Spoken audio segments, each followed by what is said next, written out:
Good morning, everybody. Welcome to our workshop this week. We are just 8 weeks before our petroleum forum on November 17. Okay, so today we have the pleasure to have here with us the ION group and Freddie Corrado as well, and Daniel Rodriguez with us. I will talk to you about these specific details in a minute. Just wanted to remind you that we have until September 30 to incorporate or nominate new areas. So far, we have for this round 2021, 28 areas offered by the ANH and 9 areas incorporated by the industry, for a total of 37 areas for this round. Today, September 10, also we have, we are going to talk about Uraba Basin, the Caribbean basins, and the Pacific. Okay, in the following 2 weeks, we will go back to the undeveloped, already discovered reservoirs, and we will mention we will talk about 20 opportunities on the Llanos and the Upper Magdalena and Catatumbo Basin on that regard, I mean, undeveloped, already discovered reservoirs. And we will close up our talks at the end of September. I'm talking about October 1st with Dr. Alejandro Mora, talking about the Lower Mag. And in October 8th, we will have the Llanos. We will have Carlos Guerrero, Dr. Carlos Guerrero, and all his group talking about prospectivity of the Paleozoic on October 1st and on October 22nd. Sorry, October 8th and October 22nd. In October 15th, we will have the 8th research project organized by the MinCiencias. And we will have a second part of prospectivity in the Caribbean on October 29, and we will close up our workshop efforts during 2021 with the prospective resources, conventional and unconventional reservoirs yet to find, given by Dr. Cesar Mora. Okay, today we have the pleasure. We will have 3 talks today. We will have in the first hour, we will have Colombia Deepwater in the Caribbean, reprocessing results and initial observations. They are going to be given by Kyle Reuber and Jaime Fernandez. Both of them belongs to ION Geophysical. We will continue with Dr. Freddie Corrado. He is going to talk to us about regional exploration potential of the Colombian Pacific offshore basins. And the close-up of this presentation will be done by Daniel Rodriguez, presenting undeveloped, already discovered areas in the Uraba Offshore. Let me give you a briefing of the Dr. Kyle Reuber, PhD. He's a geologist for ION team based in Houston. His primary area of focus is Latin America and the Caribbean. Kyle's remaining primarily consists of design ION span programs and regional interpretation projects that integrate the regional 2D span and available reprocessing vintages datasets. Kyle earned his Bachelor of Science degree in geology from Wright State University and a PhD from the University of Houston. Kyle has most recently been awarded the 2019 Best Paper Award from the SEC Interpretation Journal and the 2019 Grover Earth Murray Best Published Paper Award in the GeoGolf Transition Volumes. Thank you, Dr. Kyle Reuber, for being with us today. We have also Dr. Freddie Corrado, well known in our country. Freddie is a geologist from the National University, Master of Science in Geology from the Universidad of Colorado at Boulder, and PhD candidate from Harvard University. Freddie has more than 25 years of experience, worked as a junior geologist for Oxy in Colombia, senior structural geologist for Shell in the Gulf of Mexico, exploration manager for Vetra E&P in Colombia, VP exploration for Amerisur Resources, and currently works as an independent consultant at Geostrap SAS. Actively or currently, Freddie is looking for new opportunities in Colombia or international. And we have, on behalf of the agency, Daniel Rodriguez, a geophysicist, graduated in 2017 from the National University, a Master Science Geologist, in geophysics from Leeds University in England, and Daniel has worked for Oxy and the ANH during the last years. Okay, it's a pleasure for all of us, for the agency to have all of you with us. So Dr. Kyle, please go ahead. Thank you, Miguel. Thanks for the introduction.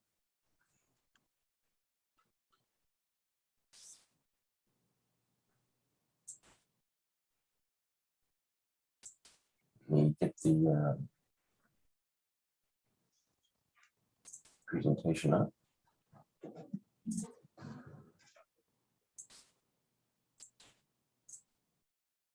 I think we should be okay. So thank you all. Thank you for coming. Today I wanted to present some of our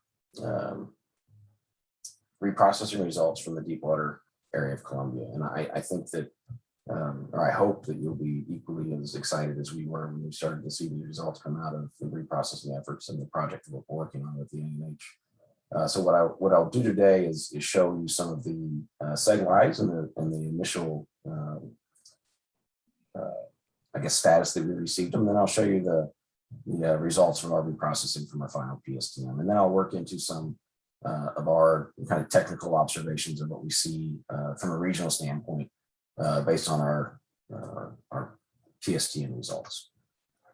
So I'm Kyle, that's me on the left, and I work with Antara Goswami, who is kind of a co-partner of mine. She's a geologist at ION. We're both based out of Houston, and we've worked the area for quite some time, initially with Panama. Antara worked the Panama span, which is just next door to Colombia. Kyle, can you speak a little bit louder, please? Yeah, I'm sorry. Closer to your microphone, please. Sure. Right. Yeah. I work with Antara Goswami. She's also based out of Houston. And we work hand in hand with Jaime Fernandez, who is also on the call. And he is the senior project manager for the reprocessing side and the geophysics side. Antara and I are both a geologist and look at the both the velocity model building and kind of the geotechnical aspect. So today's talk, I will give an overview of the project overall, what we're doing in Colombia. Then I will move into the legacy versus new. So kind of we refer to it as an eye test, where we look at the legacy versus the new PSTM results, and we'll flip back and forth and just make some general observations of what we see in the SegWide data versus our new final PSTM. And after that, we'll look at the more of a kind of an interpretation aspect of it, what we see in the deep water. We'll look at the basement architecture, how that varies across the region. We'll move from the west part of the western area of Colombia over to the east. And then we'll also look at what we've kind of termed as the Neogene nonconformity, which we're noticing is a significant event within the deepwater Colombia. And then finally, I'll wrap up with a mega regional transect where we tie the Panama span data with what we see in Colombia, so we can get kind of a larger, regional framework understanding of the Caribbean plate as with respect to Panama and Colombia. So the map on the right shows both the Panama span in the southwest, and then what we're reprocessing in Colombia. And you can see that it's extensive data set. It's about 60,000 kilometers in total length or in total in total area. And this is also, we actually have, we have an updated map that shows the increased amount of seismic here in the shallow. But for today's talk, we focusing primarily on the deep water in these lines in the ultra deep. So this project consists of 18 surveys, and the vintages range anywhere from 1982 to about 2014. And we also use 12 wells for this study. And what we've done with those wells is we use them for velocity model building and also for our interpretation. So if you're familiar with the offshore Colombia, as most are, this is the semi-fold belt. So we've got a very good data coverage here. The South Caribbean deformed belt over in the Guajira area, and then the Magdalena Fan. And then the ultra deep, which is where we'll be focusing today, most of the lines will be shown. They both will show both dip and strike. And as I stated before, we'll show some of the legacy versus the new reprocessing.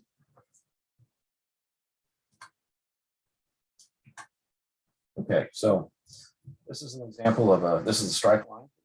And what I've done on these maps is I've made kind of ellipses to show the general locations of these lines. We can't really show the exact location at this point, but what I wanted to do is give you a general sense for where these lines are located.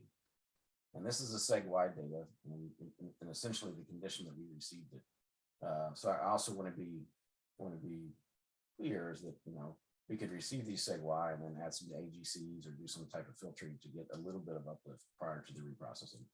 But what I wanted to do is essentially show a starting point with the condition that we received the data before we started to apply some of the reprocessing that Jaime and his team worked on. So what I'll do over the series, the next few slides, is flip back and forth, an eye test, if you will. I'll flip back and forth between the legacy and the new. And my hope is that you'll be as excited about this as we are, because I frankly, what I told Jaime when we received these data for the first time in the final PSTN is I was shocked. I was like, my jaw dropped to the floor. I was the first time I'd ever seen data like this. I had worked the Antilles data, which is a data set of ours that it reprocessed the old ODP and the DSDP lines, and those were great. There was great uplift, but it didn't really give you a sense for what we were seeing in terms of crustal architecture or basement fabric. It only gave you the topographic expression, if you will, of the basement, and left you to kind of decide what the crustal thickness might actually be. So this is the final PSTN. So all the lines that I'll show you today are in time. This is the reprocessed version of that previous slide I just showed. And I think you can see, we see high amounts of uplift throughout the entire line, specifically the Moho. And if you've worked the Caribbean for any length of time, I think you can agree with me that the frustration sometimes of what we've had of trying to understand crustal thickness and variations within the crust, because we've always been able to see essentially the top basement or the rugosity of certain areas where we have smooth top basement in other areas, and you're left to kind of make some type of interpretation of what might have modified that crust, or how was the two-layer Caribbean plateau crust formed in that particular area. As you can see, we've got anywhere from seamounts to smooth top basement to rugose crust here. And I think now that we can clearly image much of the Moho, you can start to see why there's different variations within the crust. And that is to include these what I call intra-basement reflectors or events. You can see a lot of events within the crust that helps you, I think, better understand some of the history of the Caribbean plate or the clip as it results to how it had some sort of interaction with the Galapagos hotspot in the Pacific space. And on these lines too, A&H has presented before these Pliocene DHIs. And what we've noticed overall is that they're generally limited to this area of thin crust or this area of rugose crust with faults leading from the basement up to the Pliocene section. So back, this is the legacy. This is what we started with. And this is the new final PSTN. So now we're going to zoom in because I'm essentially, I like regional scale. I like tectonic plate scale. But a lot of times the proof is in the pudding, if you will. The proof is in the pudding when you zoom in to see some of the results. So we'll zoom into this section of this line now. So this is legacy. Ferry vents, the top basement here. You can see some of the internal basement reflectivity, right side of the screen. But your basement contact between your sediments and your top crust is sometimes faded out and it's hard to see. So this is the reprocessed version of that same section. So you see you have really crisp fault plane definition leading all the way down to the basement high. Apply Pleistocene BHIs, and then great clarity of the overlying units. And again, the basement contact here, where a lot of times when you look at basement that has some sort of layered expression or some sort of volcanic expression, at times it's hard to determine what's sediment and what's your basement. And in this case, you can clearly see the outline between the overlying stratigraphic units and the top basement. So now this line in the lower right, you can see the map. This is outboard of the Guajira. This is the dip line. And this is the Segway version or the legacy version that we received. You can see top basement, fair in some sections. It becomes an increasing challenge to see or image anything down to the left or down to the south. And here's new. This is the final PSTM, and you can see a pretty good expression of moho. You can map it through there. Top basement, very well imaged. And we'll zoom in again on this line as well, over on the south or on the left. But I think you can see that now it takes a lot of the guesswork out of understanding where the moho is and the thickness of the crust as well. And I think if you squint hard enough, you can actually even see some faulting within these kind of the thinner oceanic section. So I think that determining where you're at within the Caribbean plate now, with respect to whether you're on a two-layer crust or whether you're on a single-layer crust, is much easier to determine. And that's what Tara and I have both noticed as we looked at these data and as we start to kind of consume them and understand now what we're looking at when we're starting to build our interpretation. Kyle, sorry to bother you. There's comments in the chat saying that we have issues listening to your microphone. Okay, let me try coming off of the two screens, and I'll just get on my laptop and see if that helps. Okay. One second.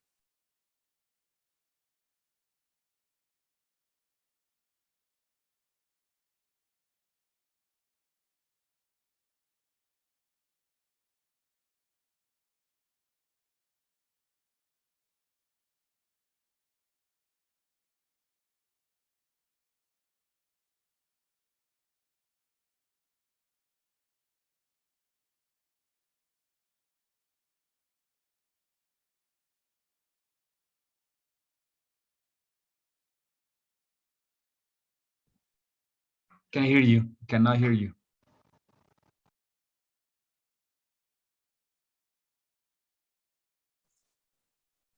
Hey, Daniel, just give me 1 second. I'm trying to switch over to just my laptop instead of the dual screen. Okay, I'll be right back.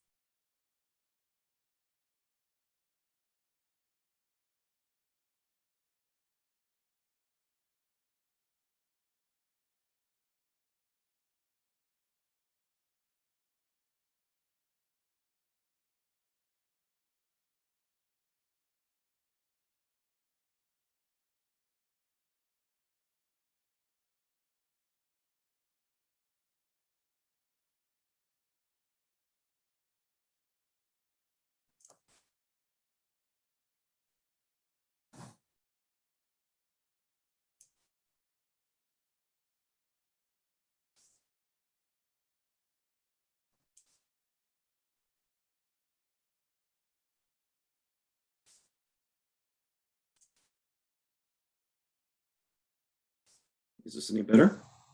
I hope it is. Yep, it's quite better. Okay. All right, I'm not sure why that does that, but I explained to Daniel before we started that I talk on Teams and Zoom all day long, and then when it comes to a presentation, everything, it's the law of nature, everything goes south. All right, so I'll continue. My apologies for that. So this is the legacy, and then the new.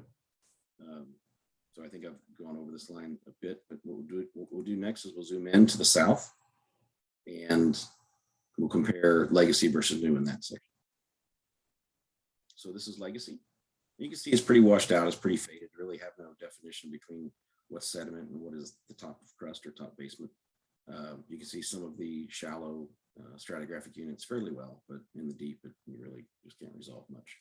And then this is new. Sorry, can't interrupt you. It's going down again.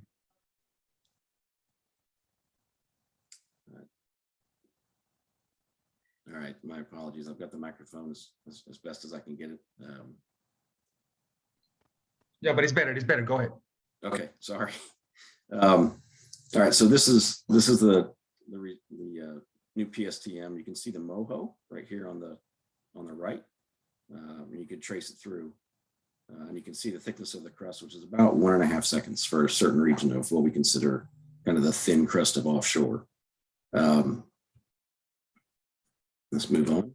So this is a strike position of the offshore Guajira in the deeper water. And this is what we have as the segwise or the legacy version. So underneath the South Caribbean deformed belt, it's pretty washed out. You can see somewhat of a definition between what's sediment and what's basement. You can kind of see the top of the crust. You can see it's a little bit rugose, and then moving up onto what is essentially the southwestern extent of the Beata Ridge. And then this is new. So I think what we can see for sure is some clear uplift underneath the South Caribbean deformed belt. You can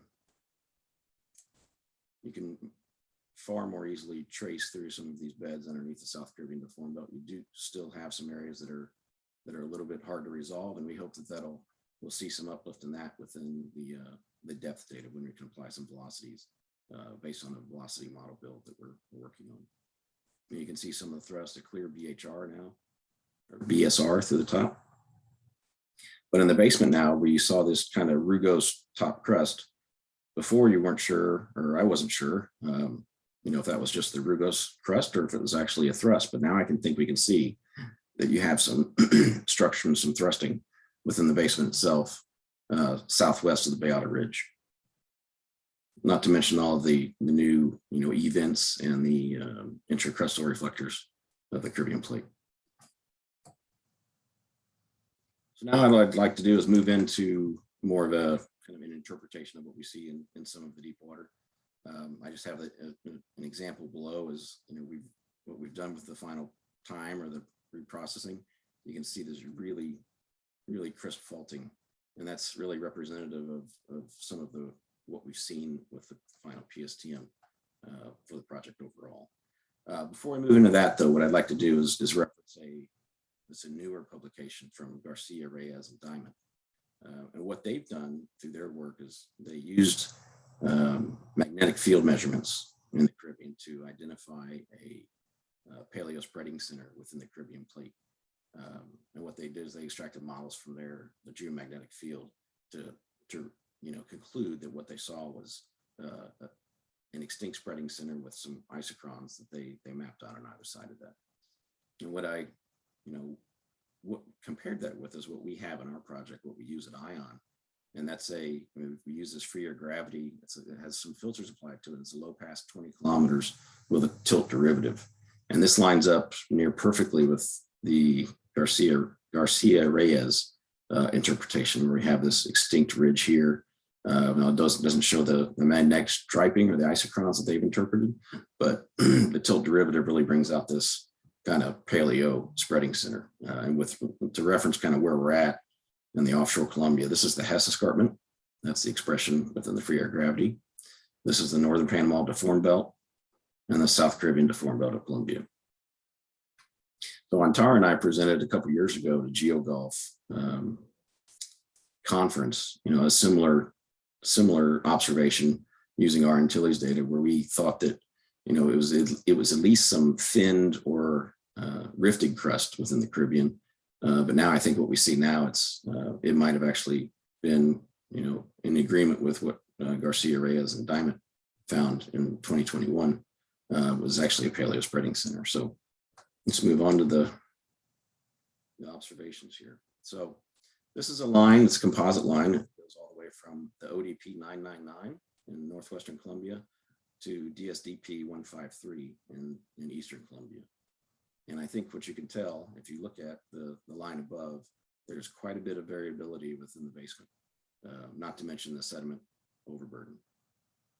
So an ODP 999, that's on the Kogi rise. And I think it's pretty, I feel confident in saying this is probably part of the plateau crust or the two-layer crust. And in this section, we see some easterly dipping. I'll refer to them as SDRs because of the work that I've done in the South Atlantic. I realized that seaward dipping reflectors would represent dipping towards the new basin. I'm going to refer to them as SDRs, where they dip towards kind of an opening of a basement, not necessarily because we realized that this plate would have already been in the basin itself, but it's where you have the initiation of some spreading or some thinning, where you have some magma interaction with that process at hand. So we see some eastern dipping SDRs here. And we start to see some of that rugose thin crust as we move to the east. And then on this side, on the either side or flanking this thin oceanic, we have western dipping SDRs or western dipping events within the basement as we move back onto this kind of two-layer plateau crust in the Caribbean. Next, we move into the region that has, what seems to be a higher density of seamounts and intrusions within it. And then as we turn, we're coming down into the Beata Ridge deformation. And that's where we start to link up with DSDP 153 and then the South Caribbean deformed belt. So I think these lines are really valuable when you start to get kind of a regional framework interpretation, or what we look at when we try to understand, some of the evolution and the processes that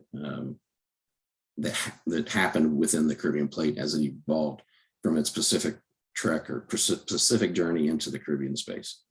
And what I've done here on the two kind of zooms below is I've labeled where the middle Miocene event is. And this is key to what we see in the remainder of these lines, is I'll reference that middle Miocene, the top Miocene reflector, because we've started to realize something on these final PSTM data that's kind of anomalous. What I think a lot of other people hadn't noticed before, and these data in their current form have helped us understand that a little bit better. So what I'll do now, after that composite line, I'll move from the west over to the east through a series of dip and strike lines.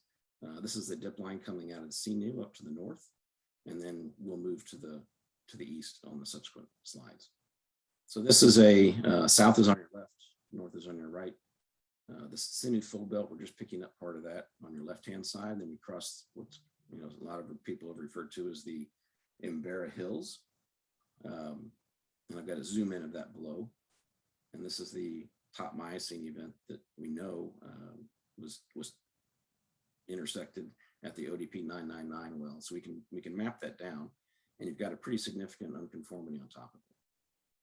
So we think that the folding of these events, or these Embera Hills, so to speak, might be a feature related to the docking of Panama in the late Miocene.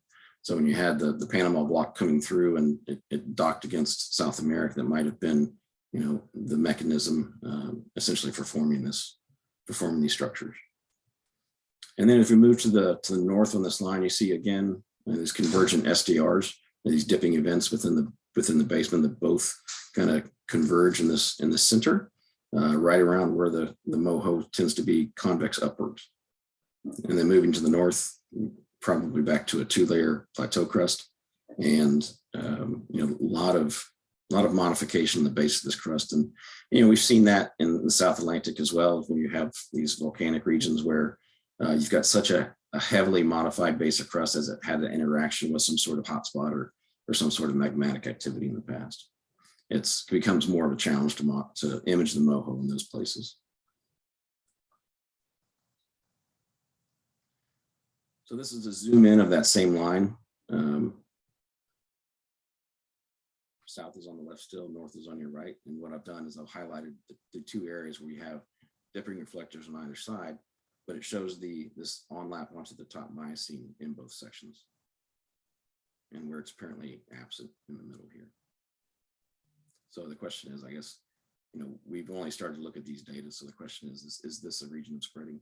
Is that why you have these convergent dipping events and then the absence of this Miocene on either side? And I know that interpretation has some pretty significant consequences. So we're working to vetting that out as we go through the data. So what I wanted to kind of share with you as well is that this is an image from the data library that we have, and the question is well, what do those dipping events mean? And I think what this illustrates is this is in deep water from a different data set, not Colombia. But I think what it shows is the loading model for SDR is pretty effective, and I think it's pretty accurate as well, where you have a volcanic center or a magmatic ridge, where you have constant outpouring of magmatic flows, and the overburden or the loading of those eventually makes these dipping reflectors turn into what's referred to as SDRs, or seaward dipping reflectors. So I guess the question is that's what occurring here? We actually had some sort of spreading occur. I think it's, from my interpretation, I think on TARS as well, that's a pretty safe interpretation. So we move just a little bit to the east now. This is another dip line, and you can start to see the input of the Magdalena fan units. Sediment overburden starting to get a little thicker. Again, some folded Miocene units on top of this basement high, on top of this 2-layer crust. And there's a couple of instances near the Hess escarpment here. You can see this moho. It is super crisp, and there's not many places, even in ION's data library, that you can see moho that well defined. But it's in this area of offshore Colombia, the moho is very well defined. It's a really great reflector. And this is where we come up to the Hess escarpment. Kyle, I'm sorry. We are losing you. I don't know, you can speak closer to the microphone, please. I'll do my best, Miguel. I'm right up to it. Perfect. Better okay. there. Okay. So in the north, this is the Hess escarpment. This is where the line moves up to. So if we zoom in then to the northern section of that line, again, you can see kind of the relationship of the onlapping units onto the top of the Miocene, this basement high, and then again, all of the internal reflectivity within the basement. All these southerly dipping units within the basement itself, and then the moho down here on your lower right, really crisp. So we're pretty happy with those results. And then if we move to the south, the southern part of that line, we see what's been referred to commonly as these Plio-Pleistocene DHIs in the shallow, and they all come up off of these fault planes that are usually traced back down to a basement high. You have pretty good moho here. It comes up to a thin crust, and the top of crust is pretty rugose. So Tara and I were thinking, why does it have that kind of expression? Why is it, if it indeed is a spreading center, why does it have that kind of expression? So then we started to think about, well, is it a fast spreading center or is it a slow spreading center? What kind of morphology, geomorphology does that produce? And we'll look at that on one of the next slides. This is the next line. This is a large or long line. It's in strike.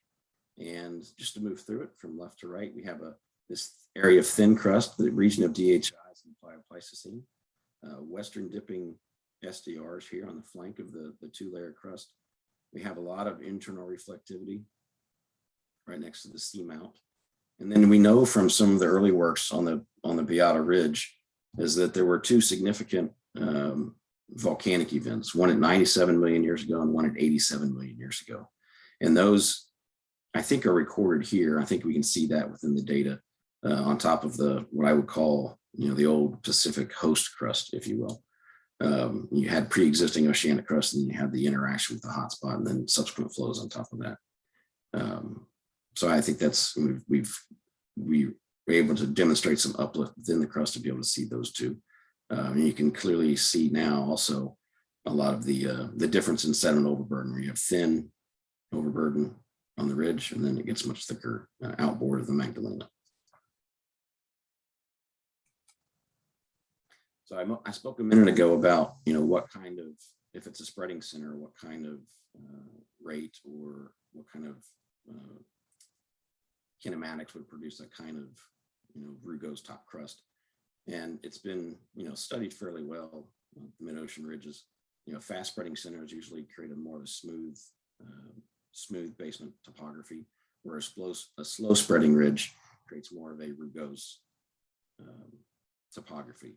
And the slow, we consider anywhere from 20 to 40 millimeters per year, which is kind of interesting because it ties into the Caribbean plate velocity of about 20 millimeters a year too. So that's something we're looking at, and we're working towards some sort of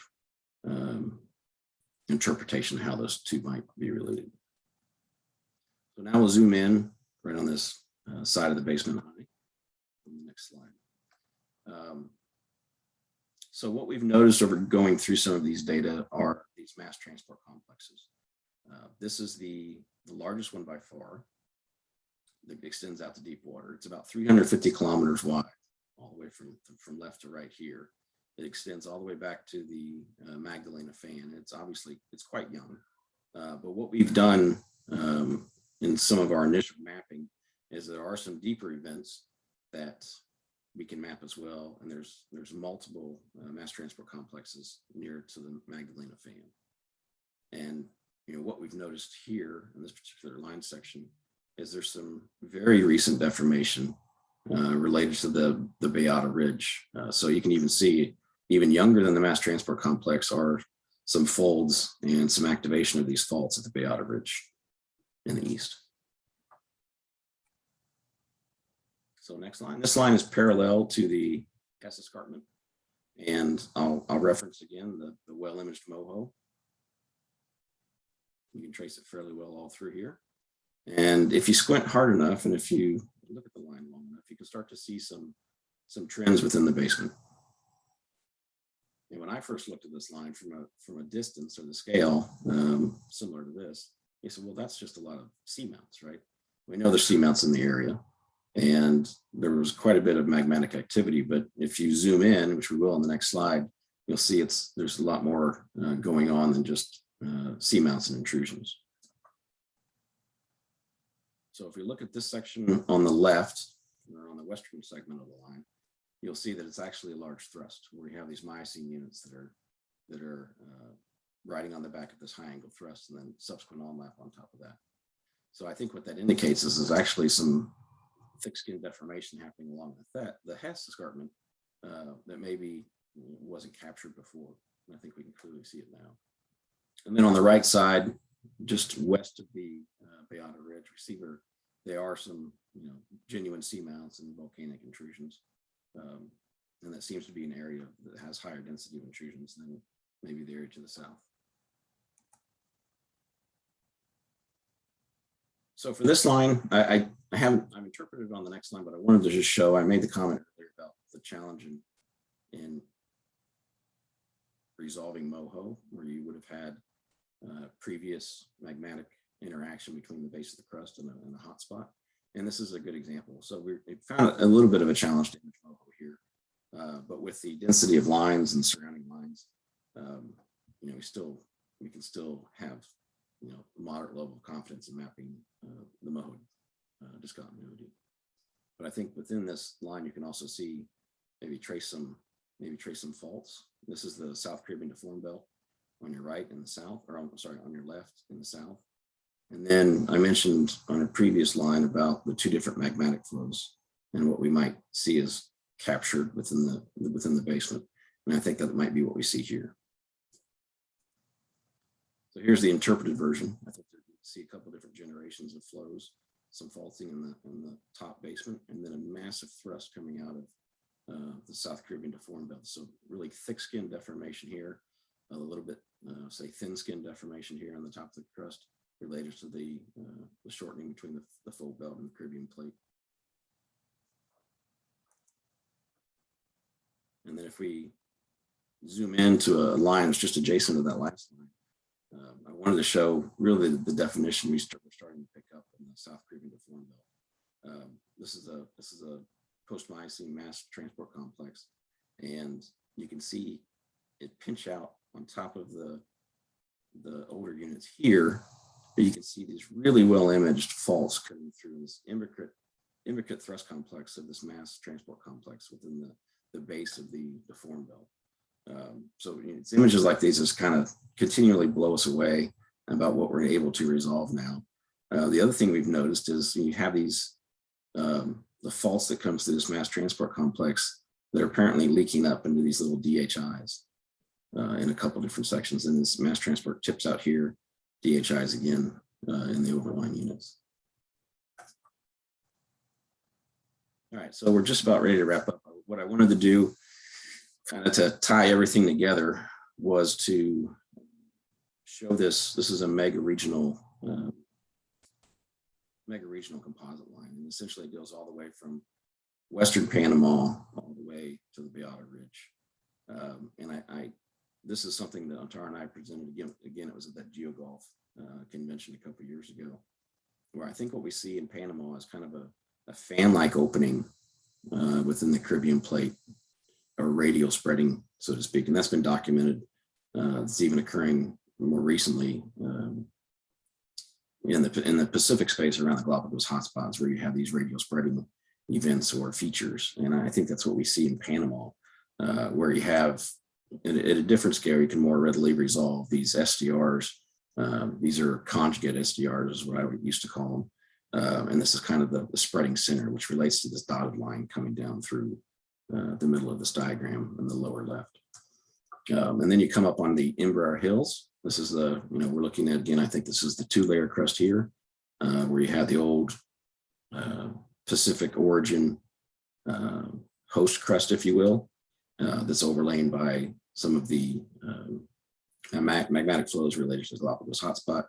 Then you had an area of super thin, this is about 1.5 seconds worth of basement, in the Central Caribbean or Central Colombian Basin, coming back then again on the 2-layer crust and the Beata Ridge. So we've seen part of these lines before in the slides I just showed, but I wanted to put it in a more regional context, where I think you had at least 2 spreading events or 2 kind of thinning events within the Caribbean.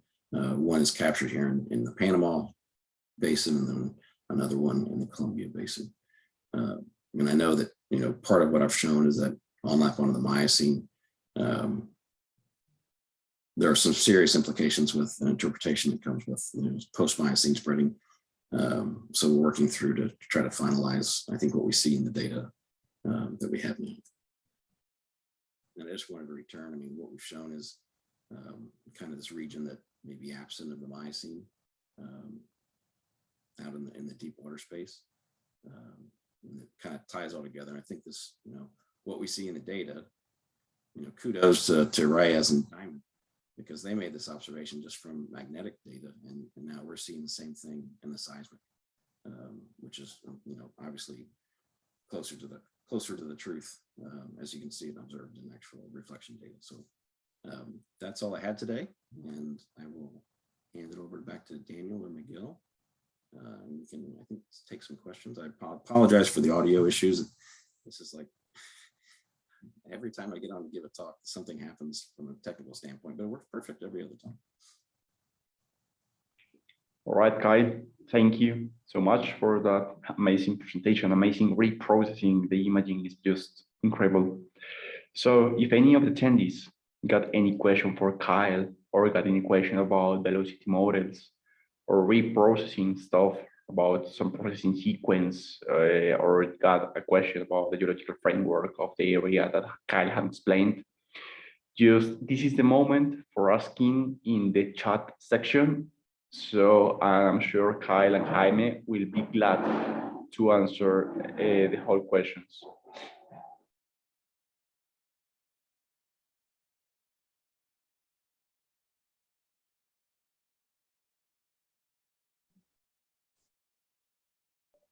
I have a question about data availability.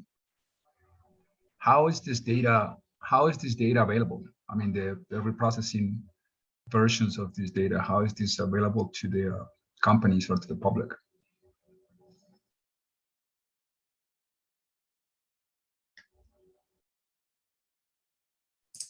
It's available through multi-client sales. If you'll, I'm happy to take an email and send it on. My email is kyle.ruber@iongeo.com, or you can email the ion.com website for information, and we can put you in touch with the right people to start those conversations. Cool. Thank you, Kyle. Great presentation. Thank you. Thank you.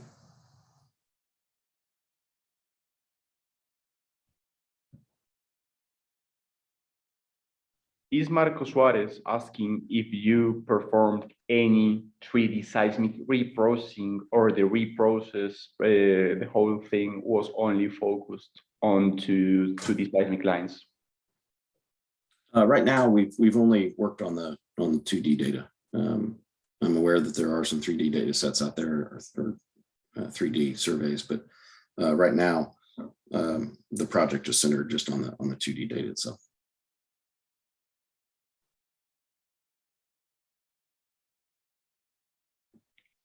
There is a question by Rocio Bernal. Do you think spreading happens due to change of direction of movement of Caribbean, a broken plate? Can we consider a rigid block in this case? Hi, Rocio. That's a great question. Antara and I've been thinking through that, and if the timing's right that we're thinking of, it's really odd. I mean, I know I'm fully aware of, and I've had conversations, both Antara and I have had conversations with Jim Pendel about this, that the implication that there's post-Miocene spreading, so it throws some serious problems into the, what we understand about the model. But, if in fact, you had the passage of the Caribbean plate when it actually started to have some interaction with the Santa Marta Massif, did that act as a buttress? Did the entire system keep moving and initiated some sort of spreading in the deep water? That's a theory that we're testing right now. But I recall from a presentation when these workshops initiated, that NEOIL, they showed a map, because it struck me as interesting. They showed a map that they mapped the Miocene in the approximate locations that we did too. So I don't think we're necessarily the only ones that have come up with this interpretation. But now I think that we can image the MOHO, maybe get a better understanding of why the Miocene is limited to just that area. I hope that answered your question.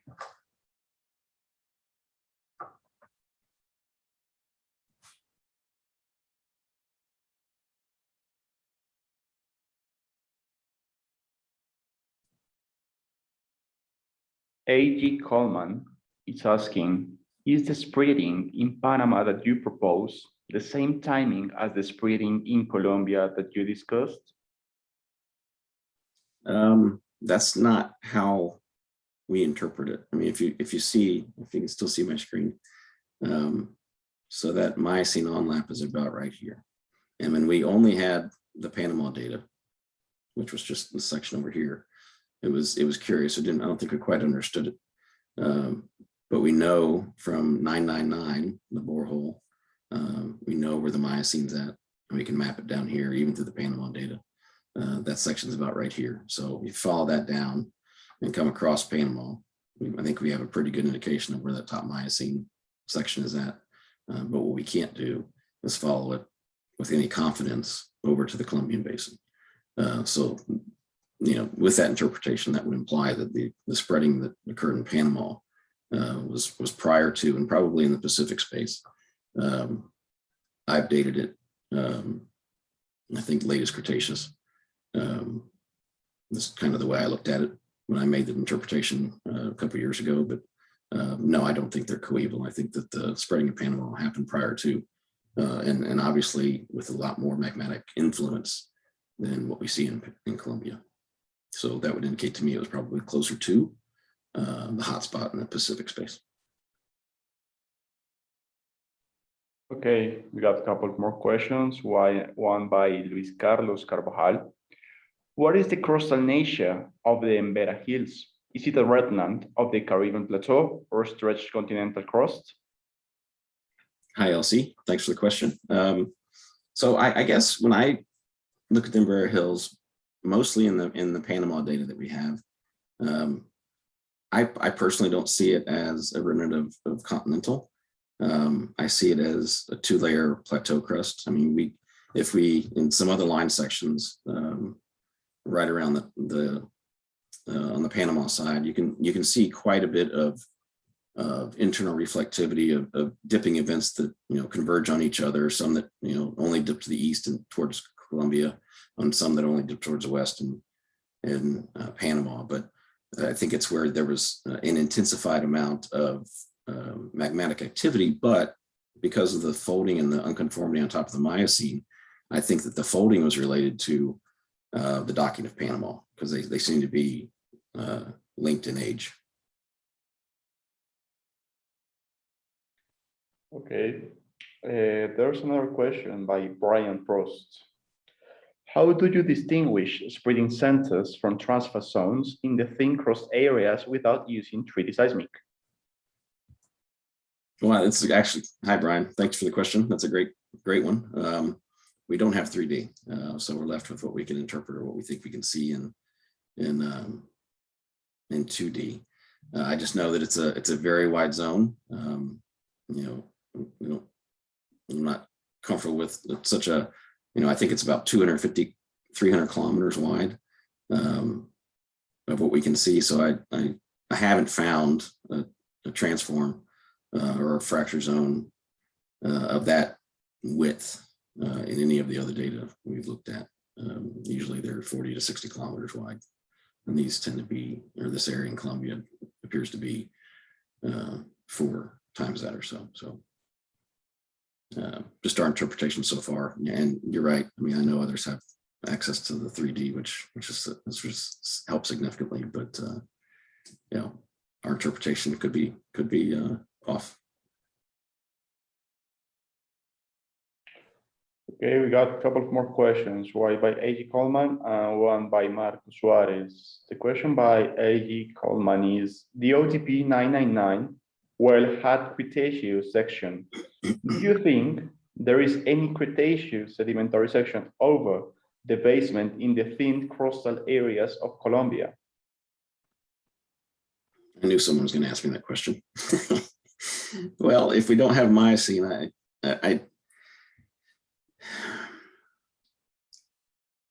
I think it's early. It might be too early for me to say. Right? I'm leaning towards the answer is no, because of what we see right along this transition is where we see the onlap on top of the Miocene, and then the underlying Cretaceous units seem to really pinch out as well. And I know that's contrary to all the previous interpretations, but those previous interpretations were done on what we see as legacy data, not the new reprocessed data. So as with time, as we understand and we can better image regional events that might lead to a change in the understanding.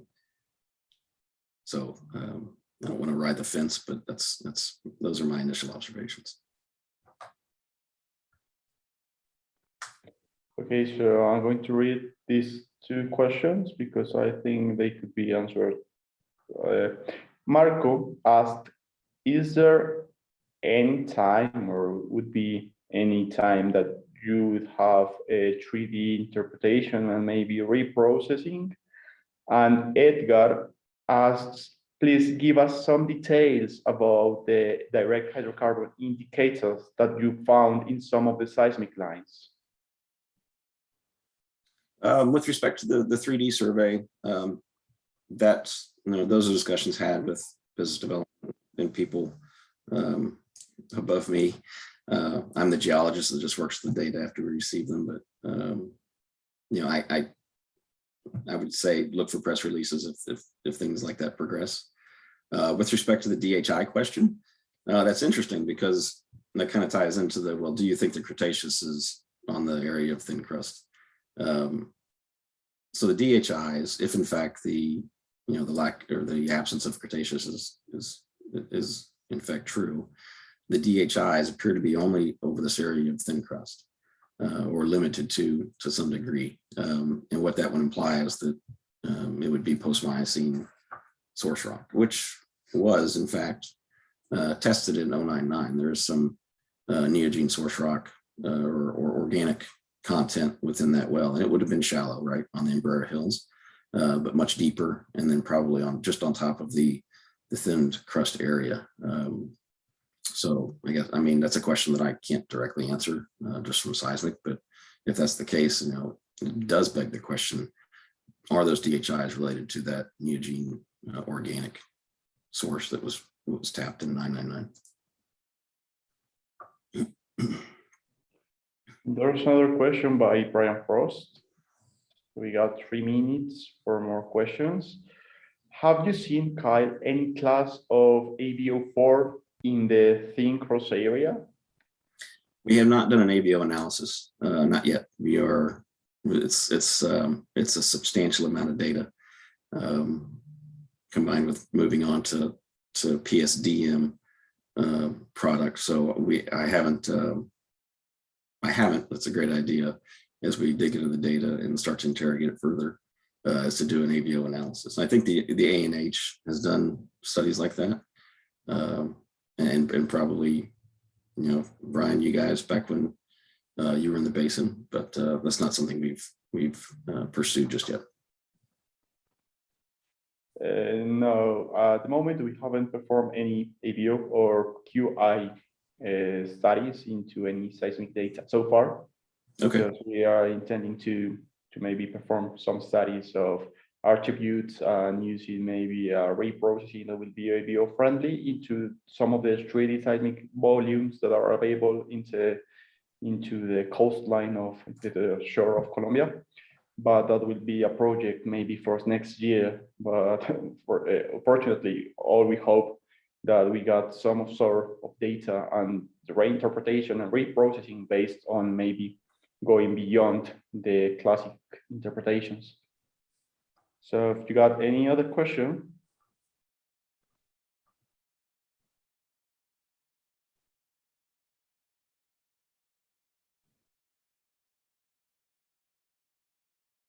Well, if there aren't any more questions, I appreciate everyone's attendance, and thanks for coming to this portion of the workshop.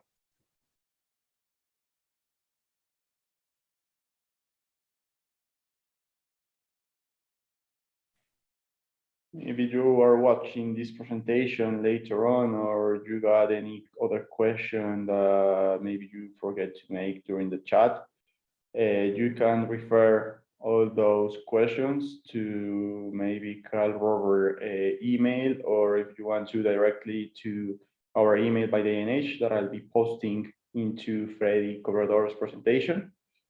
So thank you, Kyle. And thank you, Jaime, for being here, for the amazing presentation, for the amazing reprocessing. And now we'll give the microphone, the screen to Freddie Corrado for the presentation of the offshore of Pacific Offshore. Thank you, Kyle, again.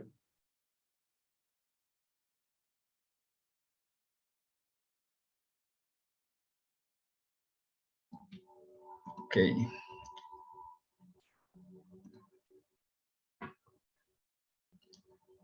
Okay, can you guys see my screen now? Yeah, but it's on. Okay, I'm gonna put it on presentation mode. Can you see that already? Yeah, it's perfect. Okay, so I'll get started. Thank you all for joining us today, and thank you to the ANH for giving me the opportunity to present you some of the results of the work that has been conducted by the National University and other research, recent research that have been completed in the Pacific offshore basins, mostly the Tumaco Basin offshore Colombia. And what I want to do today is basically give you some regional ideas on how these basins were formed, where they're coming from, and then trying to see where will be there will be places to explore in this basin, mostly from the structural point of view. So the title of this presentation is Regional Exploration Potential of the Colombian Pacific Offshore Basins, even though we're only going to focus on the southern part of the basin of the Pacific basins of Colombia in the Tumaco area.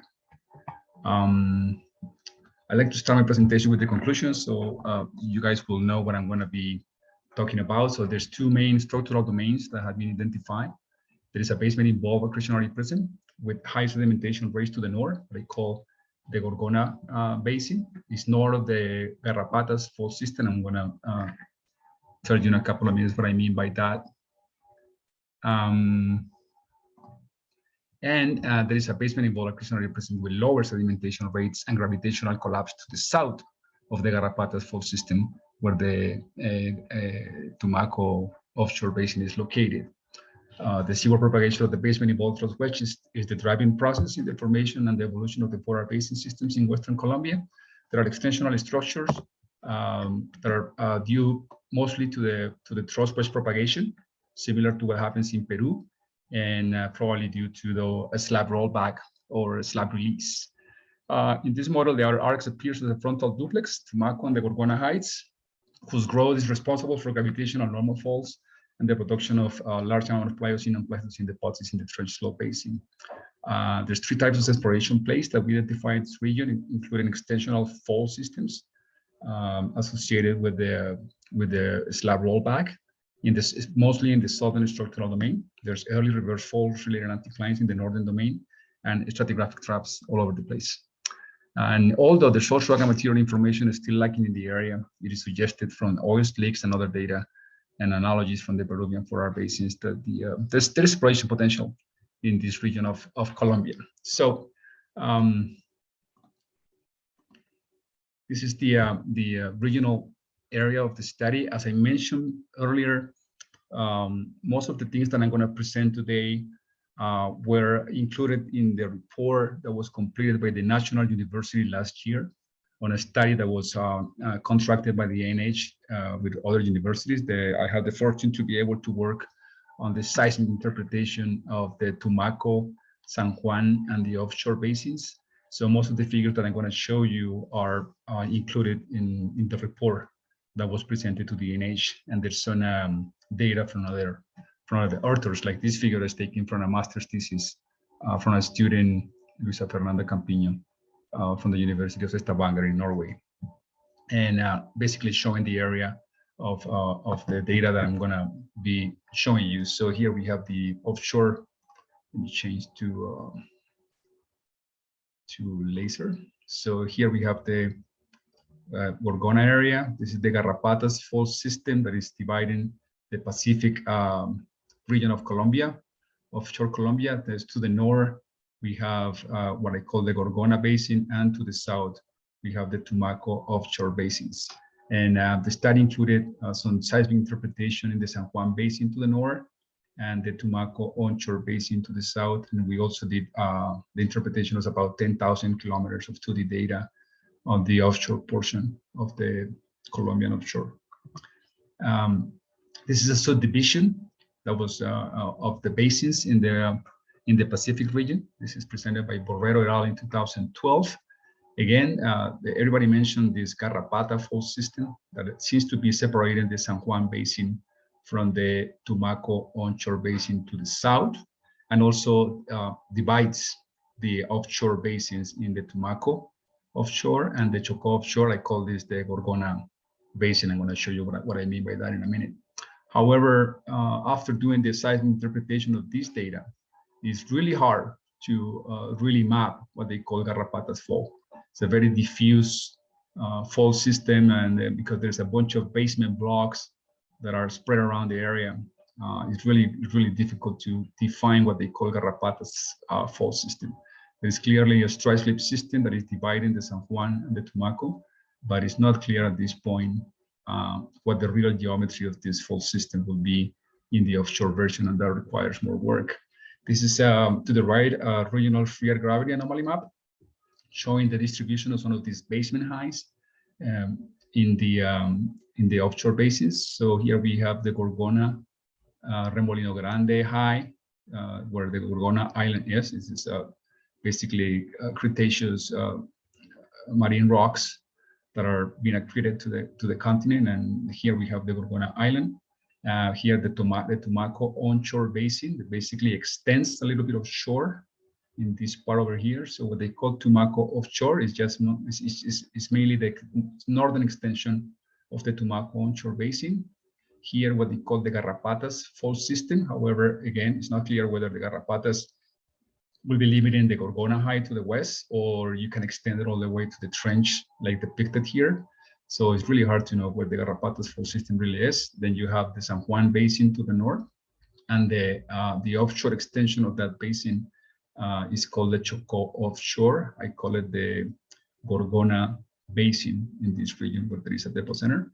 And then to the south, we have the culmination of the Manglares Basin that comes from Ecuador. So here, and it's bounded to the north by this basement high. It's called Gorgona Remolino Grande. And we're going to see some of these features in the seismic data that I'm going to show you in a couple of minutes.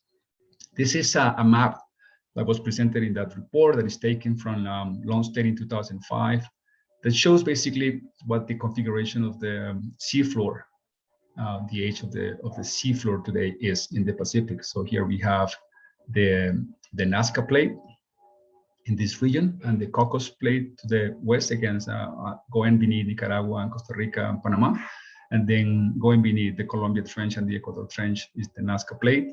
And here we have some ages of the basement rocks in the oceanic crust that is going beneath southern Colombia. So what you can see from these pictures on the spreading ridges going on, but most of the rocks are not older than 12, 14 million years old. So meaning that all this is Miocene basement rocks, and anything older than that has been already subducted beneath southern Colombia.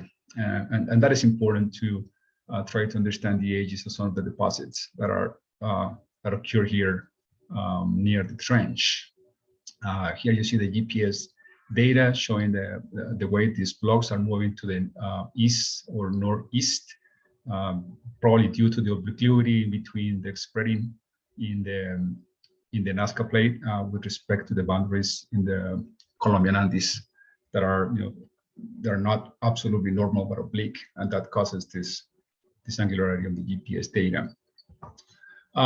So this is on the report with the National University. We included a tectonic plates map for Western Colombia, and this was prepared by Alejandro Escalona from University of Stavanger, who was part of the project, and it was great working with him to understand the plate tectonics of this region in this project. And there is a cross section that is shown in this figure on the southern part, showing that was from a paper presented by Lopez in 2009 from Ecopetrol, showing the regional geometry of this accretionary prism. Here is the Tumaco 4R basin, the onshore portion of that will be located over here. Here is there's a well there called Remolino Grande that was drilled to try to penetrate some of these Cretaceous rock, and I effectively found some volcanic and sedimentary Cretaceous rock in this position, covered by Miocene shallow marine deposits. And then we have the accretionary prism that is basically just progressing outboard due to the subduction of the Nazca Plate. And then we have some mini basins being developed on the Tumaco 4 arc. And here are some of the blocks that we map, or that had been mapped through time in this region, including large igneous provinces that have been accreted against the Western Cordillera. We have some continental blocks, some basins, etc., and mostly Iceland arc material that it is today some of the ranges that outcrop along the western margin of Colombia. So before I show you the current geometry of these structures that appear on the seismic, I would like to show you where these things come from on a tectonic reconstruction that was completed by Alejandro Escalona and that it was included in this report. This is just showing you the database that was available to us. This is a bathymetric map, regional bathymetric map, and a topographic map of Western Colombia. Showing in gray, maybe hard to see these thin lines. So this is all the 2D seismic data that was available to us to interpret. And in the diamond figures represent basically just oil slicks and oil slips in black and gas seeps in red that have been identified in this region. The oil slicks have been identified using satellite data. We didn't have access to the report showing the oil slicks, but they have been reported and they exist in the database of the NH. The seismic interpretation was completed using the time to well data. So we have, for instance, the Remolino Grande well here on the seismic line. This is on the onshore portion of the Tumaco Basin. There's another well here that was tied also to the seismic data. So we have edges to control the model that is presented in this figure. So here we have the Western Cordillera to the right. We have the Remolino Grande High, which is the southern extension of the Gorgona High that I just presented on the free air gravity anomaly. And we have a series of reflectors that we believe will be the Cretaceous basement, and it was penetrated by the Remolino Grande. We have oceanic rocks here, and then we have some sedimentary facies at the base of this well. There's some Eocene clastic rocks on top of the Cretaceous basement in this well, and then Oligocene and Miocene deposits deposited on top of that. And then we have the development of this basin, the Tumaco onshore basin, started about 10.5 million years ago. We see this very important unconformity on this flank of the Western Cordillera. We see truncation of the lower Miocene, Oligocene, and Eocene rocks beneath this unconformity, and then everything overlapping on top of that.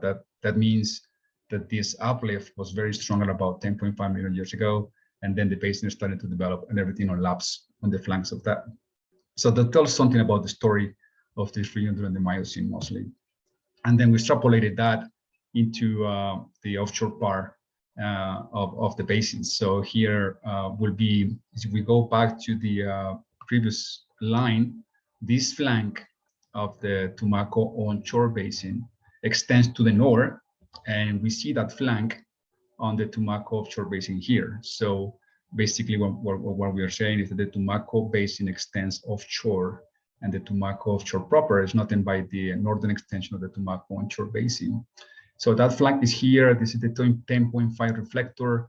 On this line, we see all these imbrications with the Cretaceous rocks being imbricated, highly folded, and covered by this Miocene sequence of shallow marine sediments and deep water sediments.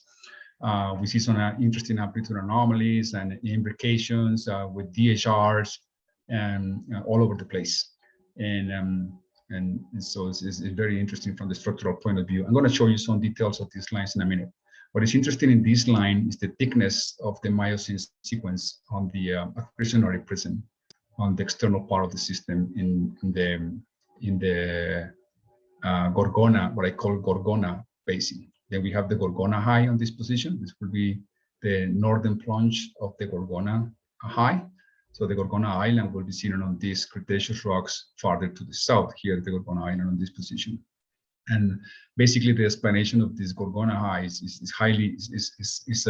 marine rocks that have been accreted due to this reverse faults and imbrications due to the accretion of these terrains. Now, another line to the south. This is another line here on this position, close to the border with Ecuador. Here we see the trench, we see the oceanic cross on this position going beneath the accretionary prism. Here is the high, what they call the high deformation zone. Even though the data is not as good quality as the previous presentation, you still have evidence of some of these reverse faults and imbrications within the Cretaceous, and then covered by these Miocene sequences on top of it, and the ongoing deformation of that Miocene sequence in the trench, close to the trench. What is interesting in this line is the presence of the Manglares 4R basin that is developed to the south. And we see it thinner Miocene Pleistocene sequences on top of the crescenary prism to the south, but we see the development of the Manglares Basin on the east flank and a bunch of extensional faults and DSI reflectors and etc. So maybe there's some indications of gas and hydrocarbons in this basin, very similar to what you see in the Talara Basin in Peru, but in this case located offshore. And we'll see more details of that in a minute. So how were these things formed? Why they're there? So we start with a reconstruction starting about 70 million years ago. Here is the Tumaco San Juan Oriental Basin starting to be developed.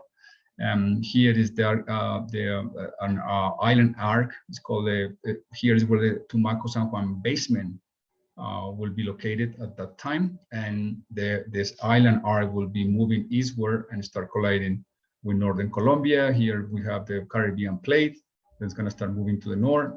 There's two models for this case. One model will be that the Western Cordillera of Colombia and the Caribbean plate will be a passing margin, or that the Caribbean plate have already started to subduct at this time.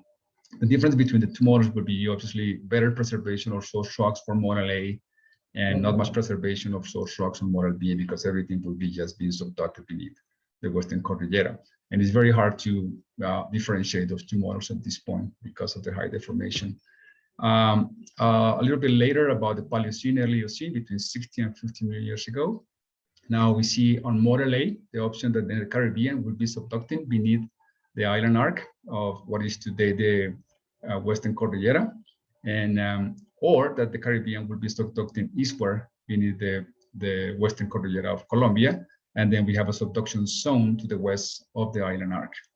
And this is the two options that are presented in this model. And we see how this our island arc starts to approach against the Western Colombia at this time. By the Miocene, the island arc has collided, forming the Western Cordillera. Then we have the basement of the Tumaco Basin to the south, the basement of the San Juan Basin to the north. So we have remnants of the island arc beneath these two basins. Then we start seeing the subduction of the Pacific plate beneath that beneath Western Colombia. We have the Gorgona large igneous province being formed across the Caribbean, the plate. The Caribbean plate will be over here. This will be the Panama Arc. This will be part of the Caribbean plate at this point, like the southern culmination of the Caribbean plate. And all these blocks will start to collide against Western Colombia. Here in Ecuador, we have El Pinon, LAP, large igneous province as well, colliding against northern South America in the Ecuador part. So basically the extension of the Gorgona lip. And then by the late Eocene and Oligocene, all these terrains that were part of the Caribbean plate have already been accreted against Western Colombia. Here, the continuation of the subduction. Here we have the San Juan Basin to the north and the Tumaco Basin to the south, with the Gorgona block accreted in this position. And then the progression, the Caribbean plate keeps moving northward. And then we have here the Nazca plate. Now we have here the accretion of the Baudot terrain on the western edge of the San Juan Basin. So here this will be the Baudot terrain being accreted over there. Here we see the Gorgona and the continuation of the subduction to the south in Tumaco. And then by the late Miocene, then we see the San Juan Basin fully developed. Some of these transfer zones that exist in the Nazca plate help to divide this San Juan Basin from the Tumaco Basin, and we see that fault zone over here. So basically, that shows how these basins were formed through time. And now what we see today is the present time accretionary prism, the Tumaco Basin to the south, and then due to the probably the release of this subduction zone or the slab roll back, we start seeing some extension in front of the Gorgona high to the south in the Tumaco Offshore Basin. Okay, and this will be the present time configuration of the systems. Now, on these areas, as I mentioned before, there are some oil slicks and oil seeps and gas seeps report. And even though we don't know much about the origin of these slicks, we know some of these oil slicks could be long-lived, and could have been traveling long distances. We're not sure about that yet, but we're going to assume that we have a working oil system here that has been proposed. We apparently have a pod of petroleum system working in the Tumaco Basin. We have another one working in the San Juan Basin. We're not sure about what's going on offshore. We need more data, and that's something that will need to be done in the near future. But assuming that we have a working system, we need to find structures to go after, and that's what I'm going to show you next. So again, I already showed you this one. So I'm going to show you a series of cross sections. Seismic data. This is time data, but it's displayed in close to 1-to-1 scale. Let me go back to turn this off. Oops.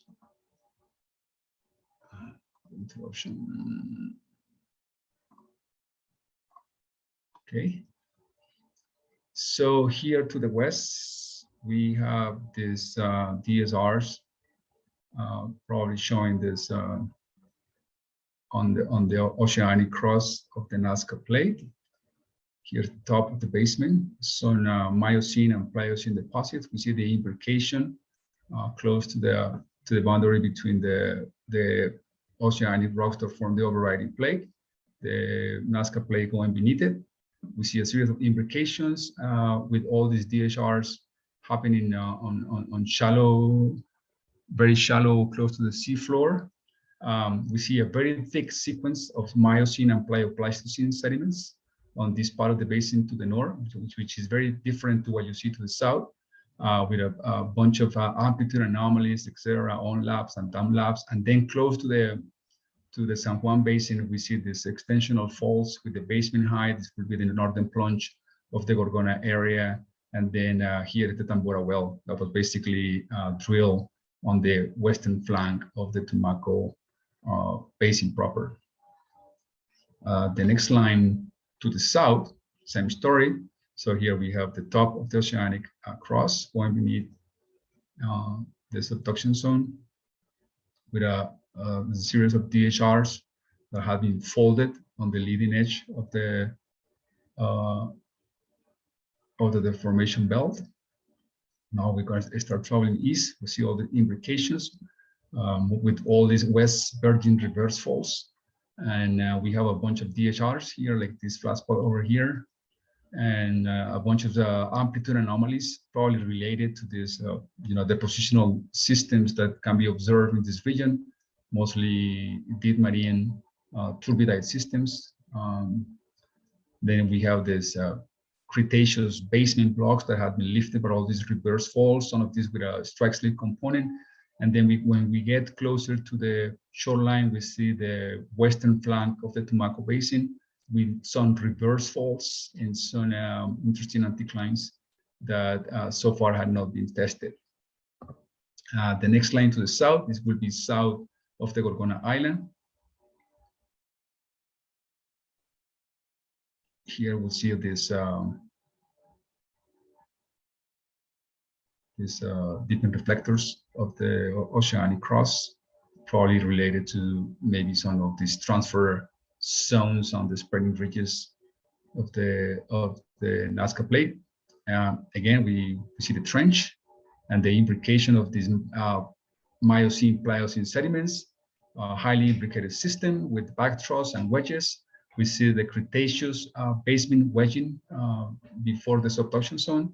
And again, we see the formation of these fault-related faults in the Miocene, Pliocene sequence with a bunch of these DHRs and amplitude anomalies, etc., related to the positional systems. There is a presentation that was done by the National University last month that explains some of this sedimentary sequence. I'm not gonna give more detail on that. But then in the back of that, we start seeing these extensional faults close to the shoreline, and this extension will be more prominent as we go south. So the next line to the south goes across the Remolino Grande High. Here we see it again, the top of the Nazca Plate on this position. The data is not as good as the Caribbean data, but I'm sure that as we do some reprocessing, that's going to be highly improved. We see the accretionary prism again with Miocene and Pliocene sediments. Then we have the Cretaceous wedge, the oceanic rock that have been accreted from these island arcs and and large igneous provinces that have been accumulated against Western Colombia. A thinner Miocene on top of the Crescenary Crescent, but then we start seeing the development of this Manglares Basin to the south, and here the correlation with the Remolino Grande and the Tumaco Basin on the onshore part. Okay. This is the unconformity that was mentioned earlier, about 10.5 million years ago, where all these Oligocene, Eocene, Paleocene, and Cretaceous sequences have been truncated beneath that unconformity. That represents the timing of the formation of this Tumaco Basin about 10.5 million years ago. And this is the last one to the south. Again, the top of the oceanic cross on the Nazca Plate. We see the leading edge forming detachment faults and a highly imbricate system on the Crescenary Prism. We're going to start moving eastward on this line as well. We have a thinner Miocene Pliocene sequence compared to the north, where the Gorgona Basin is, and a very thick Cretaceous basement on the Crescenary Prism.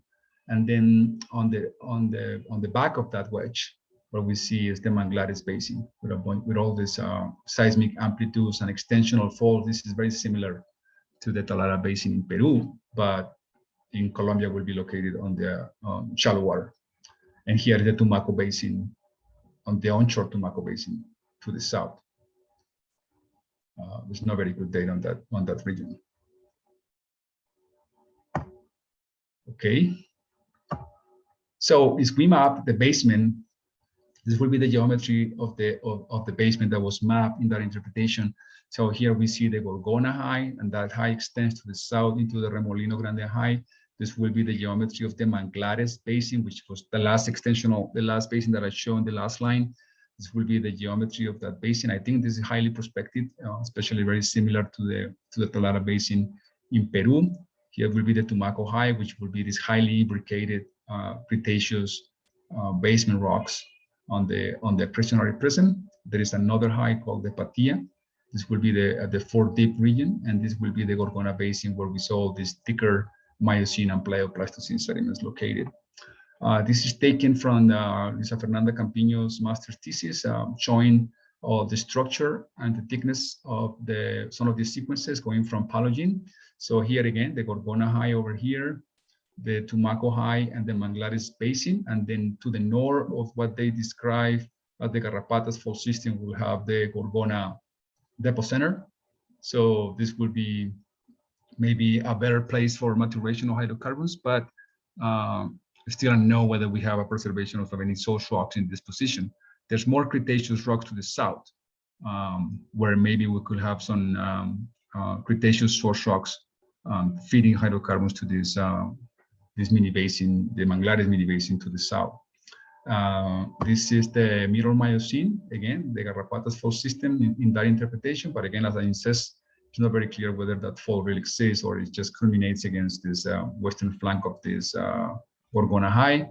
Here is the Gorgona Depot Center to the north, the Manglares Basin to the south is still bounded with these basement highs and imbricate systems of the Crescenary Prism. And here's the thickness of the Miocene. Here will be the Tumaco Depot Center that started to develop at that time. Here will be the northern extension of that basin in the offshore part. And then the what I call the Gorgona Depot Center, which will be the extension of the San Juan Basin to the north, and the position of the Manglares Basin over here extending almost to this position to the north. This will be the late Miocene. Again, the Manglares Basin in this position, the Gorgona Depot Center to the north, the Tumaco Basin, the onshore Tumaco Basin. So this will be the main depot center for any maturation of hydrocarbons that could exist in the Tumaco Basin. According to the model that was completed by the National University, it was proposed that any source rocks present here will be in the oil window. This is the top of the Miocene. Again, here the Tumaco Basin, the Manglares Basin in this position, and still what I call the Gorgona Depot Center to the north.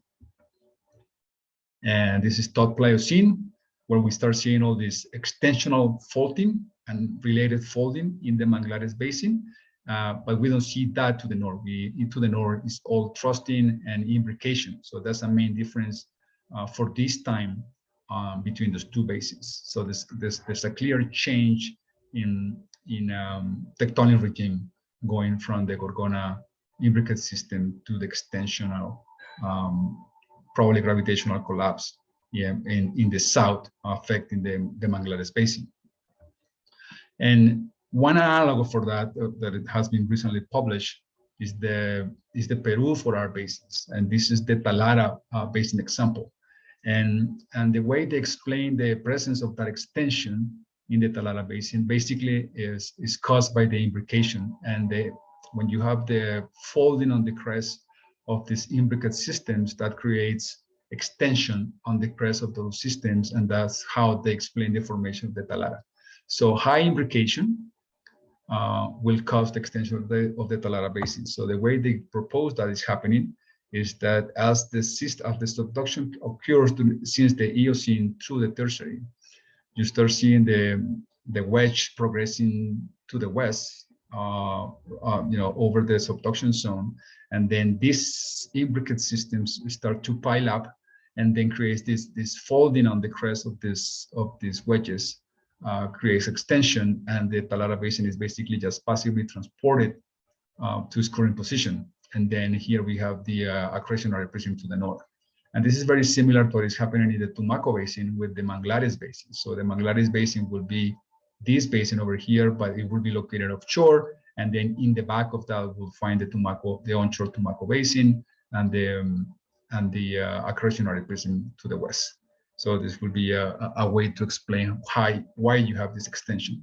And this usually occurs also when you have rollback of the subduction zone, meaning that there is an increase in the subduction angle, and this line will start rolling backward towards the left, and that creates extension in this part of the system, and that will be another way to explain the Manglares Basin. And as you know, the Talara Basin is a very prolific basin on a subduction zone, and this will be very similar to what we see in the Manglares Basin in Colombia. So what are the type of exploration places that have been identified? Well, it's mostly three, also modified from Campino et al., where we have mostly Cretaceous basement on these regions over here, separating the Manglares Basin from the northern Gorgona region. To the north, we have what we call a type 2 exploration place, which are mostly structural traps associated with thrusting, related to the imbrication caused by the accretionary prism. We have to the south and to the north of Remolino Grande extensional faults or type 3 place, mostly, and I think the most important one is going to be around the Manglares Basin. I think this is a very attractive area for exploration to chase something similar to the Talara Basin in Peru. And we have a series of stratigraphic traps in yellow, mostly observed to the north, where we have these down labs and turbidite systems deposited on the flanks of one of these imbricate or truss-related anticlines. And you see all these on labs on the flanks of these systems, and that will be a very interesting structural play. And then, or we have some of these turbidites on the base of the Manglares Basin, and that could also be prospective. So, and this is one example of the ultra deep water exploration in the future. This is the leading edge of the accretionary prism, where we see these fold-related anticlines, probably a fold propagation fold, and you see the DHI folded above the anticline with some amplitude anomalies, probably related to some of these turbidite systems that maybe might contain hydrocarbons or not, but something that needs to be explored. So going back to the conclusions, basically 3 types of exploration plays, identifying the systems, and we need to start doing more exploration. We need to get more data. We need to learn about the potential source rocks, maybe do some piston core campaigns to try to understand whether we have thermal hydrocarbons or not in this region, etc., and maybe reprocess some of this existing data to see whether we can improve the imaging of this imbricate systems and extensional systems in the Manglares Basin. And with that, thank you so much. And I'll leave you, this is the information of personal information. If you want to contact me for any additional data related to this talk or any other talks, visit my website, geostrap.com, or drop me a note at info@geostrap.com. Thank you so much. All right, Freddie, thank you for that presentation. Now we will continue with the presentation for the Uraba 11 block. If you got any question for Freddie, do not hesitate to ask it via in the chat, and at the end of the whole presentation, if there's any, they will answer them. So now continue with the presentation about Uraba.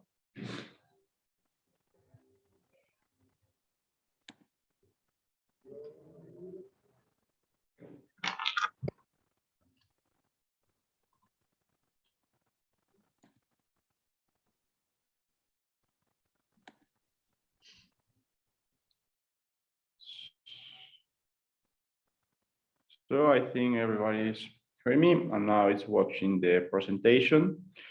So as part of the Colombia ROM 2021, we are offering one area into the Uraba Basin offshore area.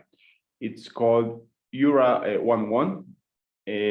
We have identified some potential leads, as well as we recall some leads proposed by Landmark and Halliburton in 2007. So those are exploratory opportunities of the Uraba Offshore. So I'll present quite quickly or quite rapid location, database, the infrastructure of the block, the history of exploration, the geological framework, some information about well data. I'll explain quite quickly the DHI and gas shifting structures, as well as presenting one line of seismic interpretation and some volumetrics that we have calculated based on that seismic interpretation. And at the end, and at least the conclusions.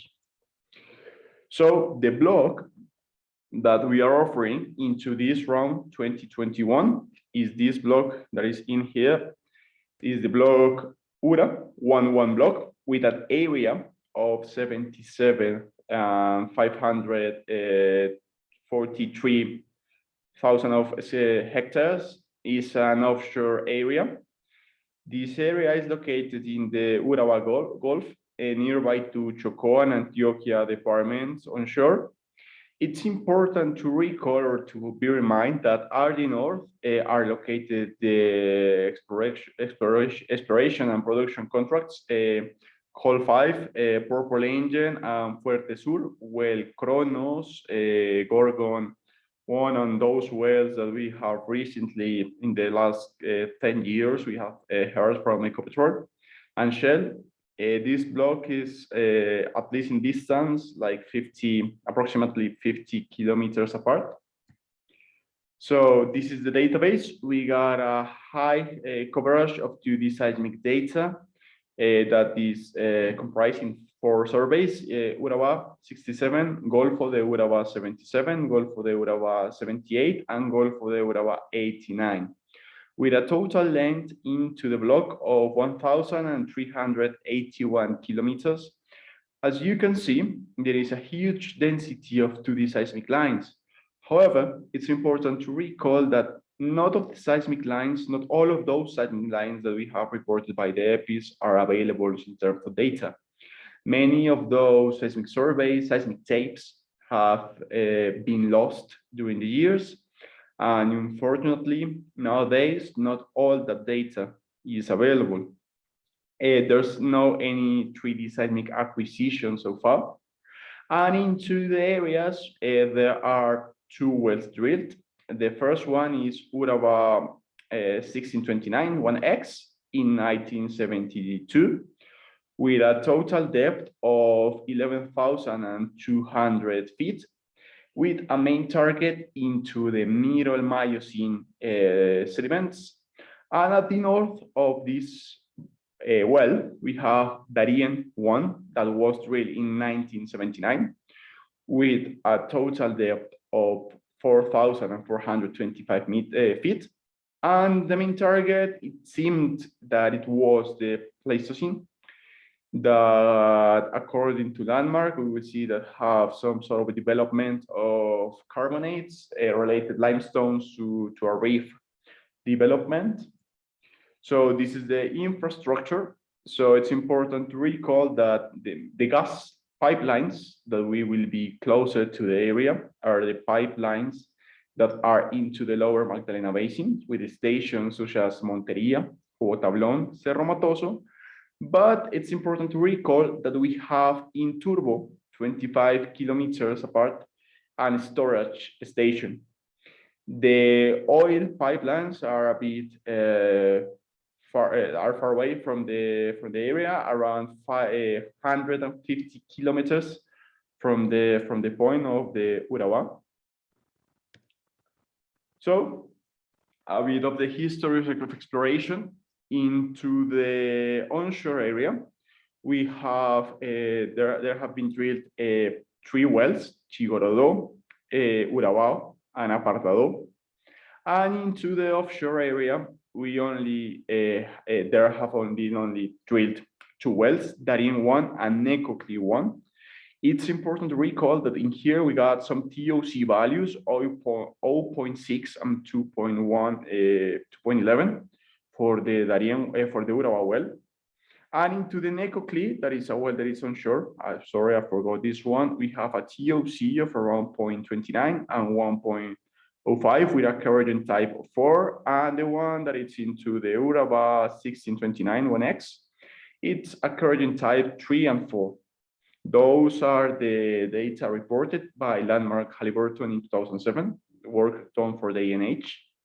So most of the Uraba data are the result of data generated by an early phase of exploration taken by various petroleum and mineral companies in the 1940s. It's important to recall that most of the data and the wells were drilled and were acquired during the 1970s. Afterwards, the exploration into this basin was stopped. And by the ANH, we hope that the companies will be encouraged to acquire this area, to acquire 3D seismic data. And for sure, the sequence, the sedimentary sequence, and the possible traps and petroleum system found on Uraba and Darien 1, maybe all of them will be developed. So as I was mentioning, the area is covered by 2D seismic data from programs from 1977 up to 1989. So let's talk a bit about the geological framework. So the basement of the Uraba Basin is comprised by allochthonous fragments of late Cretaceous oceanic crust or island arcs. Uraba, or the Uraba Basin, is a pull-apart basin. Up to 4 kilometers of marine deltaic sediments deposit since Miocene. There's a deposition in a transitional regime marked by the influence of transcurrent faults, those related to the pull-apart fault, to the pull-apart basin. There are some rocks with generating characteristics. We said that they are generating, but the bibliography or the papers related to these couple of wells, they don't confirm at all that it could be properly a source rock. However, it got some important generating characteristics into the Uraba 6029 1X and Darien 1 wells on rocks with calcareous and clay facies from the Miocene. The Pliocene sequence located in the Darien 1 well shows favorable characteristics for hydrocarbon accumulation. Landmark Halliburton in 2007 report coralline limestone or reef limestone from seismic amplitude anomalies and the geometry of the sediments. So we can see here there is a correlation from the Ciénaga pull-apart basin, the Magdalena Fan, the fault belt of Sinú and Uraba, and we can see here that we got some possible reservoir for Uraba into Popa Superior, Popa Inferior, and its equivalent equivalent into the offshore section. We'll have a possible source for the pull apart into the offshore from possible rocks from the Miocene. So the oldest recorded sedimentary rocks are lower Miocene, and we could have possible reservoirs at Pliocene. There is a huge uncertainty into the age, into the quality of the possible source rock, and as well into the quality of the possible reservoirs. So maybe the ages and the petroleum system that we have interpreted is a bit speculative. So this is a bit of well data. Try to bear in mind that Uraba and Darien are 48 kilometers apart, one from my shoulder. And in here, I would like to present that from Miocene, in both of the wells, we got limestones or calcareous rocks development, those related to a Miocene age. And afterwards, into the Pliocene, Pleistocene, we got the development of sub-sandy layers of middle platform with shale intercalations and some more sporadic reef limestones that we got in here. At the base, we got shaly facies, but afterwards, we got the development of those sandy layers that we think that could be an excellent reservoir, at least into the interpretation that we have performed so far. So this is about the geological trend into the area. So we pass from the fault belt of Sinu. We got from those accretionary prism from the one that's active, from the one that is not currently active, that we got that development that we have presented in previous talks of mud diapirs. And at the Uraba, we got these high angle faults that are related to transtensive faults and normal faults that will create during the early Miocene up to the Pliocene, to the recent times, the development of the transtensional basin. So this is the interpretation performed by Landmark Halliburton in 2007 for the ENH, where we have here the basement. We have some development of some seismic sequences in here, subsedimentary, and they think that these high amplitude reflections related to the basement could be associated with some limestone reef deposits. As well, they see that could be possible structural leads here related to the folding that's been created by the Uramita fault activity. And as well, we have here some recent Pliocene or Pleistocene sediments in here that from the ENH, currently we have identified some possible gas chimneys and maybe some direct hydrocarbons indicators into the area. This is as well the same interpretation by Halliburton and Landmark, when we got some wedging into by ONLAP of some possible reservoir sediments. We got the calcareous deposits in here. We got the basement and some interpretation of some possible stratigraphic traps with some sandstones pinching out and the structural development into the insert flank. So we have gas chimneys and TSI. So for those that maybe are not familiarized with direct hydrocarbons indicators, direct hydrocarbons indicators are the seismic response for some possible fluid replacement, and according to the depth and the acoustic impedance related to compaction of sandstones and shale, we will have some different geophysical responses. So the shallower section, we will have a shale with higher acoustic impedance than that sandstones.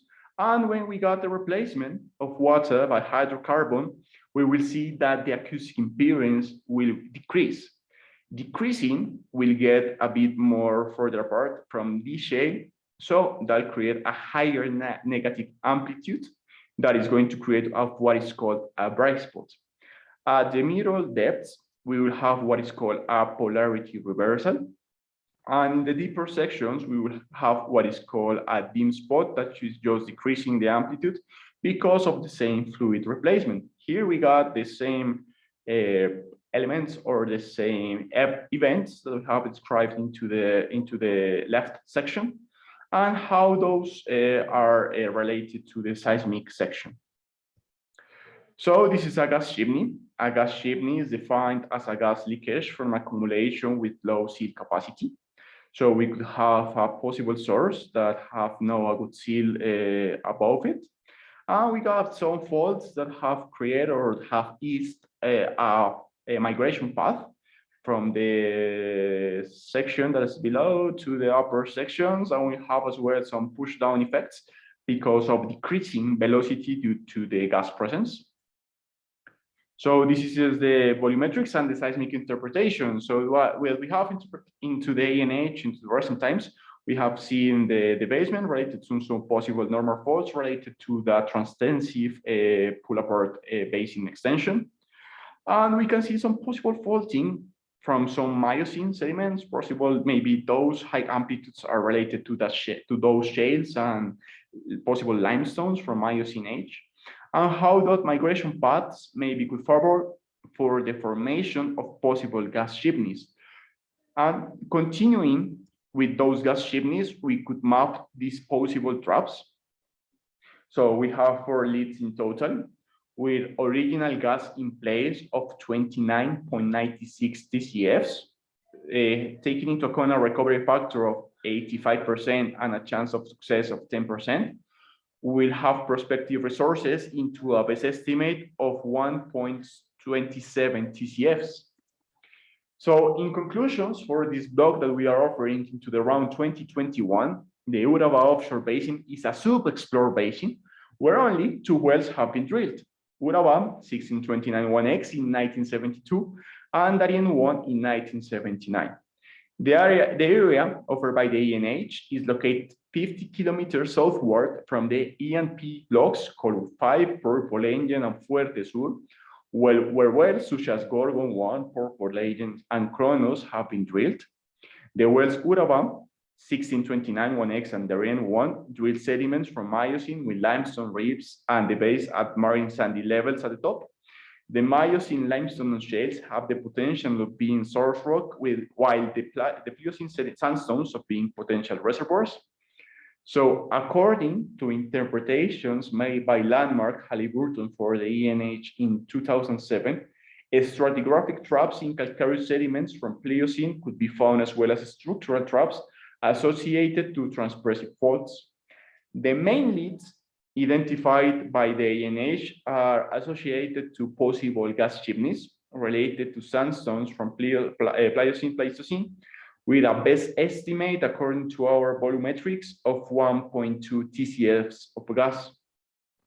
So if you are interested into this area, do not hesitate to ask for a data room session, maybe assisted, or just to the Petrel project. And thank you so much. We'll see if we got any questions, maybe for Freddie or maybe about this area.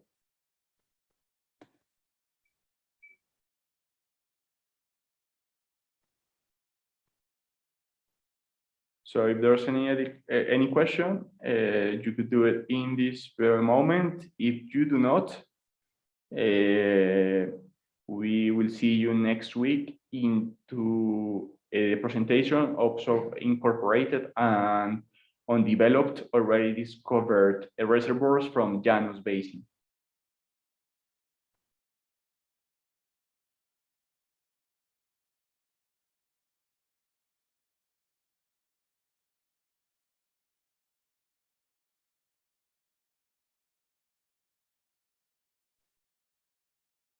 Okay, it seems that there are no further questions. So I would like to thank all the attendees of today, and of course the speakers, Kyle, Freddie. If you got any other question, oh, there's a question. This is addressed to Freddie. For Tumaco Fork Basin, have the oil seeps been analyzed for any biomarkers or age indications?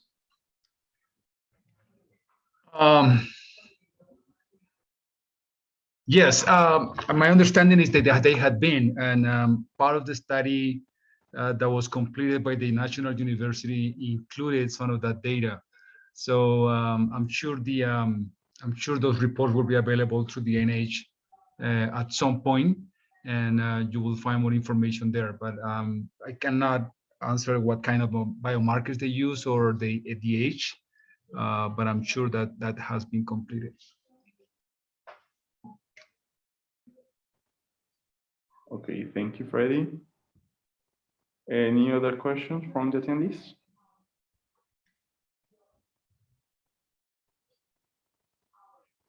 Yeah, there's another one. No, I don't think. No, it's asking is the Tumaco source rock will be similar to the Talara. No, I think there's no. I think there's some Paleozoic rocks in the Talara Basin as well that have been preserved in that area that help as source rock as well as Cretaceous. And here in Tumaco, the oldest rocks that we could find will be late Cretaceous. There will be anything that was deposited above the Caribbean plate, and that is very hard to imagine the preservation of that. So we will have to think about the possibility of having younger, mostly tertiary source rocks in the Tumaco onshore basin. There's evidence of TOC on some of these Eocene and Oligocene sediments that are preserved in the Tumaco, and I'm sure they might be preserved beneath places like the Manglares Basin, in offshore Tumaco. So I will imagine that we will have to invoke much younger source rocks for these regions. But again, we need to think about the Cretaceous as well.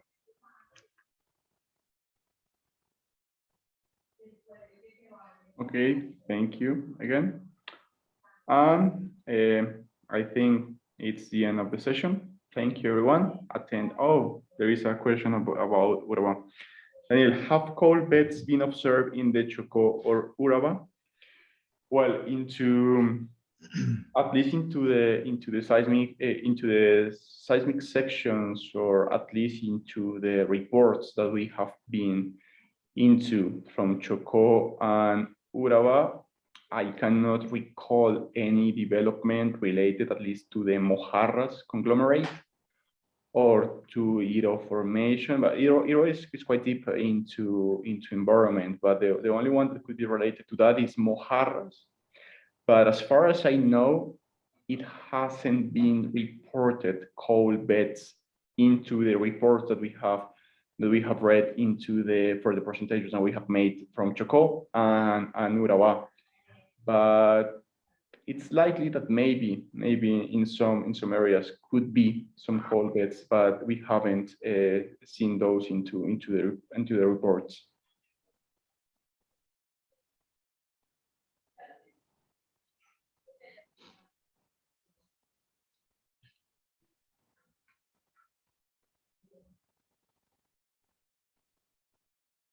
Okay, any other question?